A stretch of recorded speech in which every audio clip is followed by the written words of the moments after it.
I am here to share with you everything you need to know about Paris. So my daughter and I just got back from a trip to Paris. We went in August 2023, and the things that we learned are multiple. One, everyone speaks English. So I was last in Paris before 9/11, so it was like 20 years ago. It was really difficult to get around. Today, everybody speaks English, especially all in the tourist areas. You don't really need to know French or any other language. Even the other foreigners who speak like Italian or some other language, they converse in English. So you're pretty good to go to Paris if you speak English. Next, another thing that I learned is that Google is not 100% accurate. So when we were in Paris, we were trying to find the Starbucks and we couldn't find the Starbucks. It turns out the Starbucks was on another street around the corner. So you can rely on Google, but not 100% of the time. Another thing that I learned while in Paris is that getting to Versailles is easier than what the internet seems to make it out to. You can take any of the train lines, it goes right there, and they're super, super nice. The other thing I didn't know about Versailles is that you can rent bikes and golf carts there to get around, which is super helpful since the other houses that you want to go see are like a mile away. Another thing we learned about Paris is that the Starbucks opera is not all that it's made out to be. It's supposedly the most beautiful Starbucks and the best, but it's really kind of small inside, and the only thing it really has going for it is that it has nice paintings on the ceilings that look kind of, oldish, like you would see at something like the Palace of Versailles, but otherwise it's just another Starbucks. Other thing we found out when we went to Paris is that everything is served in paper cups and you will use wood utensils. Supposedly Paris is moving towards being more sustainable. The only problem is that you'll get like a cold beverage in a paper cup, and you know how it gets kind of soggy after a little while. And then the straws are also paper, and we all know how that one goes too. Okay, before visiting Paris, you will most definitely want to reserve everything ahead of time. So pre-planning will be key. You will not only skip the lines, but you are guaranteed to get in. The other thing we learned is that when you go online to reserve your times in Paris, they're not necessarily set in stone.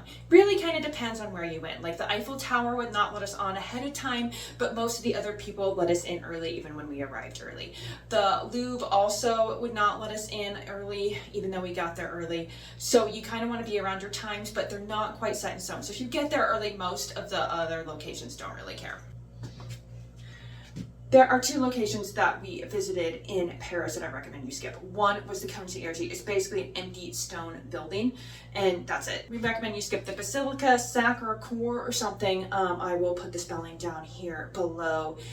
The problem with this is that it's kind of in a shady neighborhood in Paris, and there's a whole street line of just shady vendors. We got approached by men who almost grabbed my daughter's arm to try to make our bracelet. So it wasn't, out of everywhere we went in Paris, we felt perfectly safe, but this place was definitely not. There were also people peeing in the bushes here. It was really, really busy.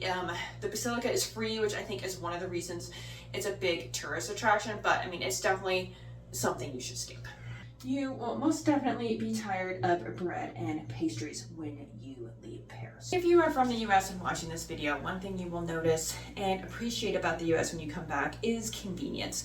You can get almost anything, anytime, at most times of the day. In Paris, it's a bit different.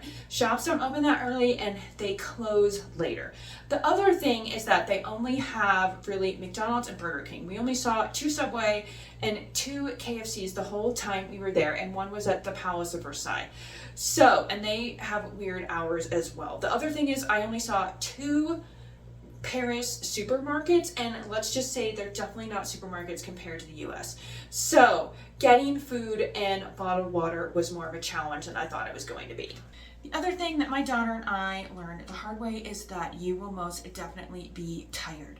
We walked between 30 to 40,000 steps every day, so don't underestimate how much a 10-minute walk actually is. You look online, it's like, oh, it's only 10 minutes. Okay, so you walk it, but then you got to walk the 10 minutes back, and that adds up over the entire day. So at the end of the day, you will most likely be exhausted. If you're on a time crunch for Paris, you will probably most definitely want to do everything on your own. You can go faster, you don't have to wait on other people, and you'll see more. The other thing though is that if you do consider, I mean, tours are good. We spent our last day and we did a whole day tour to Mont Saint-Michel. The reason we decided to do a tour is that getting there via public transportation was complicated. There's no direct route. You have to take a train and then get on a bus and all that stuff. And the train is like 4.5, 5 hours with stops. So we just decided, you know, let's just fork over the money and do a tour, and it was definitely well worth it. We did a 4-hour drive. It was a semi-private bus. There was only 8 people on it. It was fun, and then we still had plenty of time in Mont Saint-Michel to see everything and then get back to Paris.